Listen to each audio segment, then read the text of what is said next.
السلام عليكم يا احلى اخوات في الدنيا، وحشتوني. يلا نعمل الكيكة الجميلة الهشة المرتفعة الجميلة دي.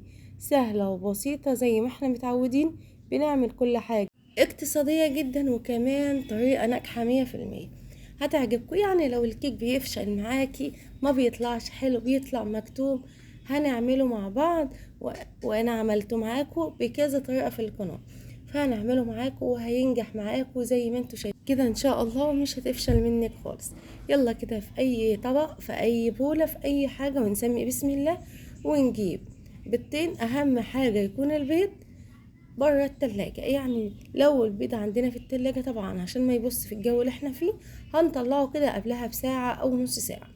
وجبت البيضتين في بولة نظيفة وناشفة تماما. اهم حاجة تكون ناشفة، عشان الناس اللي بتقولك فيه ريحة زفارة بتبقى في الكيك بتاعتنا لما بيكون المعلقة او اي حاجة بنستخدمها بتبقى مبلولة، حتى لو نقطة مية بتخليها زفرة. يلا كده نبدأ. اول حاجة انا جبت البيضتين وحطيتهم في البولة زي ما قلت لكم ناشفة، ضربتهم كده ضربتين كويس جدا جدا، وبعدين نزلت عليهم بكوباية الا ربع من السكر الحبيبات بتاعنا العادي. ونزلت على طول بنص كوباية، نص كوباية سمنة على ربع كوباية زيت. يعني كلها الكمية كوباية الا ربع من السمنة على الزيت. طبعا نقدر نعملها بالزيت ونقدر نعملها بالسمنة، بس الزيت بيديها كده طراوة وبيخليها خفيفة، والسمنة بتديها طعم. فانا حبيت اعمل ماكس ما بين الاتنين، فطلعت طعمها حلو جدا جدا. وبدأت كده بعد ما ضربت طبعا البيض والسكر كويس جدا، والسكر داب معايا تماما، نزلت بالسمنة بتاعتي وبرضو ضربتها كويس. طبعا الخطوة دي بتبقى مهمة جدا جدا، وبتخلي الكيك بتاعنا هش وجميل.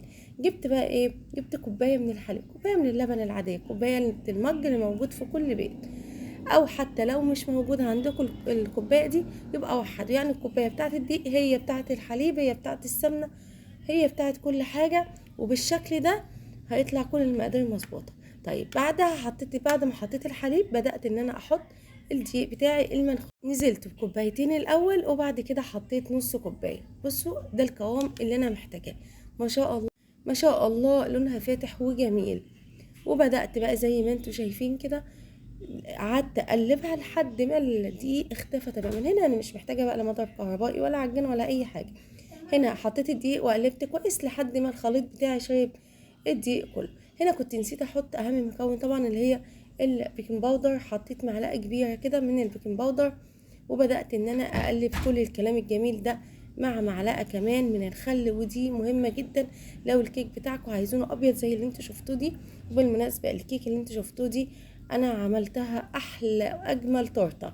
طبعا لونها جميل فاتح جدا، كمان هشه جدا، فعشان كده نجحت معايا ان انا اعرف افتحها بسهوله. بعد ما قلبت كل المكونات مع بعض زي ما قلت لكم، الكوبايتين ونص دقيق على كوبايه اللبن، على كوبايه الا ربع من الدقيق، على السمنه، على كمان بيضتين، على كوبايه الا ربع من السكر. وقلبت كل الكلام ده على معلقه من الخل، على معلقه من البيكنج باودر. قلبت كل الكلام الجميل ده مع بعض كويس جدا جدا. وطبعا قبل ما ابدا في الكيك بتاعنا خالص، انا مشغله الفرن قبل ما ابدا اي حاجه، مشغلاه على 200 قبل ما ابدا اعمل الكيك بتاعنا. وبعدين جبت صينيه مقاس 18، وبدأت ان انا ابطنها كويس جدا جدا بالسمنة، واعفرها بشوية من الدقيق عشان الكيك بتاعي يطلع بكل سهولة. وبدأت ان انا افضي بقى فيها الخليط، وما ينفعش حركة ان انا امسح المعلقة او امسح الحاجة اللي بفضي فيها على طرف الصينية والكلام ده، عشان هتتحرق معانا ومش هتبقى حلوة خالص.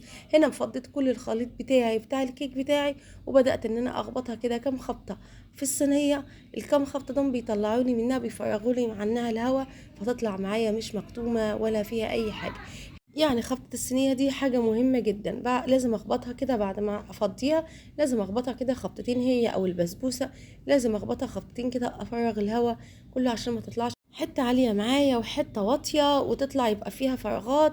لا دي طالعة ما شاء الله. بصوا وتتفتح يعني لو حابين تعملوها تورته او تفرحوا بها اولادكم. ما تنسونيش بقى يا احلى اخوات في الدنيا، لو عجبكم بالاشتراك في القناة، حاجة بتفرحني وبتسعدني لما عيلتي بتكبر، واللايك والشير عشان يوصل لكل حبايبنا واصحابنا، وتفعيل الجرس عشان يوصل لكم مني كل فيديو